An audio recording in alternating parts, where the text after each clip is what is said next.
Cop stops man that looks like his late son.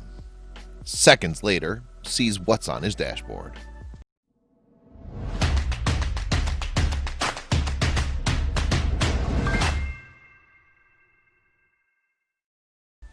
Blue and red. Nothing can strike fear into your heart like seeing the unmistakable blue and red flashing lights of a police car flagging you down. Your mind races with all the possible things it could be for. Had you been speeding? Perhaps a taillight was out. Pushing the terror down, you smile your most innocent smile and prepare to talk. Before we begin, make sure to smash that like button, subscribe to our channel, and click the notification bell for more amazing videos. One way to a ticket. Once you've made your way to the side of the road, there's little chance of you leaving without a ticket. But this wasn't the case for William Jazwinski at all. He was a war veteran, just minding his own business while driving down the road when suddenly he was pulled over for no good reason he could think of. Youth. William grew up in Somers, New York, and studied at Arlington High School. Since he was a boy, he wanted to serve his country and dreamed of becoming a sergeant one day. He expressed his desire to join the U.S. Army when he was only 10 years old. Naturally, his mother was concerned, and she had every right to be. Goodbyes. William's chance to fulfill his dreams came in 2013 during the Iraq War. He was among the 177,194 troops who were sent into the war zone, leaving his girlfriend, family, and indeed his entire life as he knew it behind. He prepared for the worst. His family waited for him, praying that he wouldn't be one of the 4,000 who never made it home. Changed. Thankfully, William was sent home just after a year of service, but he returned a changed man. The things he had seen in the war made such an impact on him that he just couldn't resume his normal life. His family convinced him to seek counseling, and it seemed to be helping at first, but William just couldn't shake the shadow that seemed to follow him everywhere he went. That is, until a strange encounter on a lonely road gave him the jolt he needed. The drive home. After his lackluster counseling session, William began the long drive home to his home in LaForest, Texas. With his eyes on the white line, he put his body in autopilot and let his mind wander. He was thinking of his daughter at home and his wife.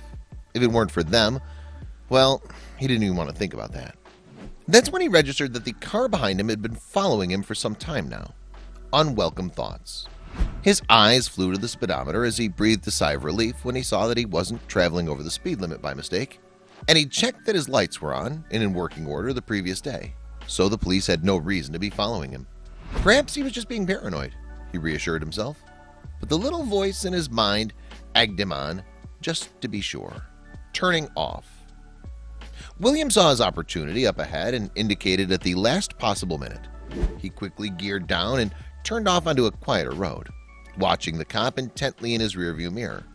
Sure enough, the car came into view again over the rise. He knew he was being followed. Any minute now, he knew he'd hear the warning siren that he'd been waiting for. But what followed only unnerved him more. Panic sets in. William's nerves were fraying, and he was starting to panic, waiting for the siren that never came. From his years in military training, he knew that knowing what's coming is less nerve-wracking than the waiting. 5 minutes passed and still nothing. No speaker, no sirens, just him in the cop car following him silently on an empty road. A sign. Suddenly, he saw the flash of blue and was almost relieved. That was the sign. The cop wanted him to pull over, which he'd do. Then he'd go through the motions. License presented, some chit-chat, and then he'd be on his way. Or so he thought. William, slowing and pulling onto the verge, had no idea that this strange encounter was about to become a lot stranger. He'd done nothing. William's day began to get a little weird when he rolled down his window to ask the officer outside what the matter seemed to be. And when the officer said that he actually wasn't in any trouble and hadn't done anything to break the law, William noticed that his eyes had moved to the dashboard of his car, coming to rest on something they both held dear. He served his country. William was a former heavy-wheeled vehicle officer for the U.S. Army. He also served in Iraq. So when he saw that the police officer was looking at the American flag that he kept there for remembrance, he never expected what happened next to unfold. It began with the officer simply wanting to give thanks, but it became so much more. A strong connection. After the usual chit-chat, the officer finally opened up about why he was so grateful to the war vet. He began by asking about William's time over there, and slowly it unfolded. The story that the unnamed officer told him had a strong connection to everything that William had been through, and soon William would know everything. Too much to handle.